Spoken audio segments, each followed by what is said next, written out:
एक ही देश, एक ही सनातन संस्कृति और महिलाओं को लेकर दो बिल्कुल अलग नजरिया। असम के गुवाहाटी में स्थित मां कामाख्या देवी मंदिर, जहां देवी के मासिक धर्म यानी कि पीरियड्स का जश्न मनाया जाता है।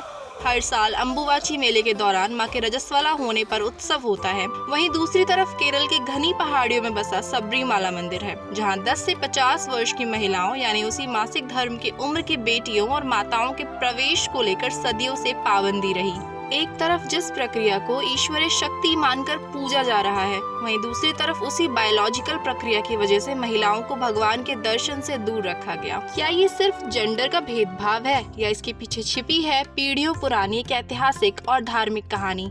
आज के इस एपिसोड में हम सबरीमाला की पौराणिक उत्पत्ति, पंडलम राजघराने का इतिहास, ब्रिटिश सर्वे, 1950 की आगजनी और सुप्रीम कोर्ट के फैसले को जोड़कर एक पूरी टाइमलाइन को समझेंगे।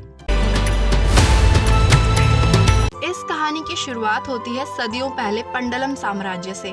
पंडलम के राजा राजशेखर अत्यंत धार्मिक और दयालु शासक थे, लेकिन उनकी कोई संतान नहीं थी। एक दिन राजा पंबा नदी के किनारे शिकार पर निकले तो उन्हें घने जंगलों के बीच एक नवजात शिशु के रोने की आवाज सुनाई दी। शिशु के गले में एक सोने की मणि यानी कि घंटी बंधी हुई थी। राजा ने इसे ईश्वर का वरदान माना और उस बालक को गोद ले लिया। गले में मणि होने के कारण उसका नाम मणिकंदन रखा गया। मणिकंदन कोई साधारण बालक नहीं थे, वे भगवान शिव और विष्णु यानी कि मोहिनी अवतार के संयोग से जन्मे हरिहर पुत्र थे। जैसे जैसे मणिकंदन बड़े हुए, उनकी प्रतिभा और वीरता से प्रजा मुग्ध होने लगी। लेकिन पंडलम की रानी के मन में अपने सगे बेटे के लिए राज्य की लालसा जगी। दुष्ट मंत्रियों की साजिश में आकर रानी ने बीमारी का नाटक रचा और राजवैद्य के जरिए कहलवाया कि उनका इलाज केवल शेरनी के दूध से ही हो सकता है। उनका मकसद मणिकंदन को जंगल के खूंखार जानवरों के हाथों मरवाना था। लेकिन मणिकंदन मुस्कुराते हुए बिना किसी भय के घने जंगलों में चले गए। जंगल में उनका सामना राक्षसी महिषी से हुआ, जिसे वरदान था कि उसकी मृत्यु केवल शिव और विष्णु के पुत्र से ही हो सकती है। मणिकंदन ने महिषी का संहार किया और दुनिया को उसके अत्याचारों से मुक्त कराया। जब मणिकंदन वापस लौटे तो वे एक शेरनी पर सवार थे और उनके पीछे शेरों का झुंड था। ये दिव्य दृश्य देखकर राजा रानी का अहंकार टूट गया।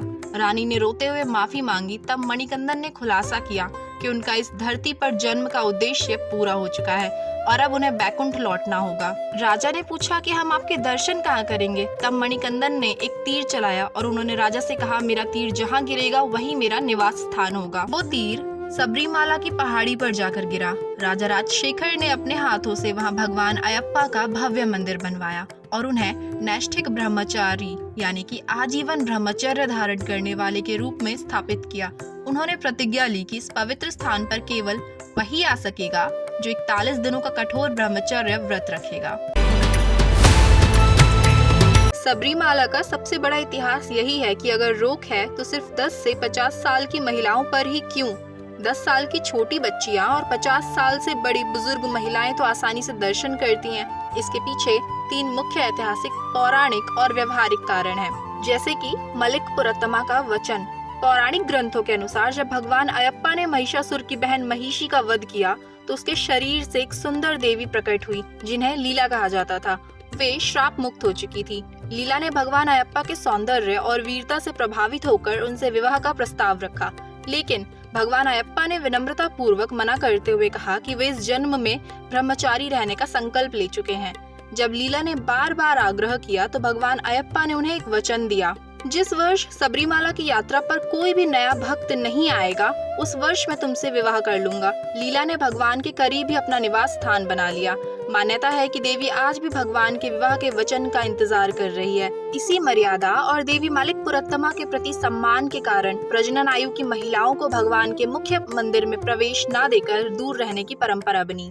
जो सेकेंड रीजन है वो 41 दिनों का मंडल व्रत और बायोलॉजिकल वजह है। सबरीमाला मंदिर की यात्रा बिना 41 दिनों के कठिन मंडल व्रत के संभव नहीं मानी जाती। कठोर नियम, इन 41 दिनों में भक्त को ब्रह्मचर्य, नंगे पैर चलना, जमीन पर सोना और सात्विक आहार का पालन करना पड़ता है। और अगर इतिहास की माने तो प्राचीन काल में सामाजिक और धार्मिक रूप से माना गया है कि महिलाओं के स्वाभाविक मासिक धर्म यानी कि पीरियड साइकिल के कारण 41 दिनों का ये अटूट व्रत रखना व्यावहारिक रूप से उनके लिए संभव नहीं हो पाता। इसी जैविक स्थिति के आधार पर 10 से 50 की उम्र तय की गई है। राजा राजशेखर के बाद सबरीमाला मंदिर का प्रबंधन पंडलम राजघराने के पास ही रहा। घने जंगलों और 18 पहाड़ियों के बीच होने के कारण यहाँ पहुँचना बेहद कठिन और जोखिम भरा था। समय बीतता गया और भारत में अंग्रेजों का दौर आया। वर्ष 1820 में मद्रास रेजिमेंट के 2 ब्रिटिश अधिकारी लेफ्टिनेंट वॉर्ड और कॉर्नर ने त्रावणकोर और कोचीन रियासत का एक विस्तृत सर्वे किया।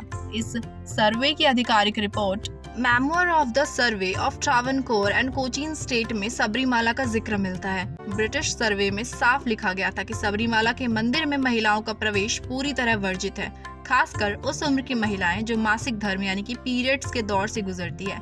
ये रिपोर्ट साबित करती है कि ये पाबंदी आधुनिक जमाने की बनाई हुई नहीं, बल्कि कम से कम 200 से 300 साल पुरानी एक लिखित और स्थापित ऐतिहासिक परंपरा थी।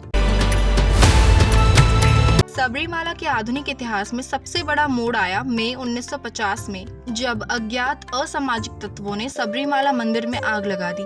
भगवान अयप्पा की सदियों पुरानी मूल मूर्ति को छेनी से तोड़कर शत विषक्त कर दिया गया। इस घटना ने पूरे केरल में भूचाल ला दिया।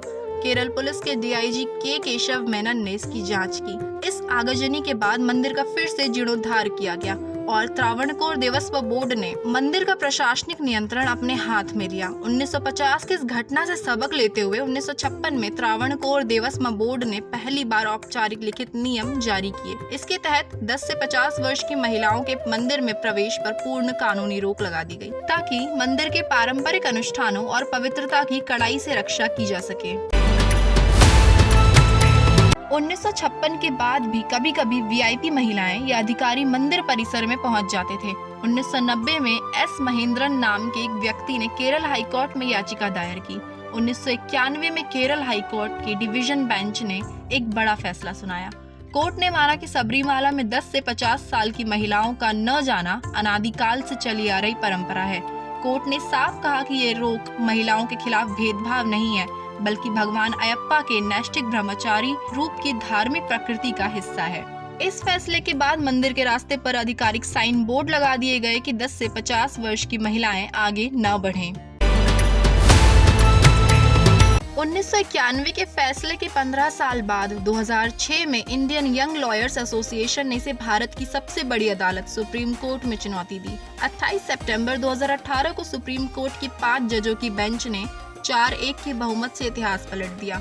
सुप्रीम कोर्ट ने कहा कि अनुच्छेद 14 और अनुच्छेद 25 के तहत किसी भी महिला को उसकी जैविक स्थिति के आधार पर पूजा करने से नहीं रोका जा सकता, लेकिन इसके बाद जो हुआ उसने पूरे देश को चौंका दिया। लाखों महिला श्रद्धालुओं ने स्वयं फैसले का विरोध करते हुए रेडी टू वेट यानी कि हम इंतजार करेंगे अभियान चलाया। उनका कहना था कि वे भगवान अयप्पा की ब्रह्मचर्य की ऐतिहासिक परंपरा को तोड़ना नहीं चाहती।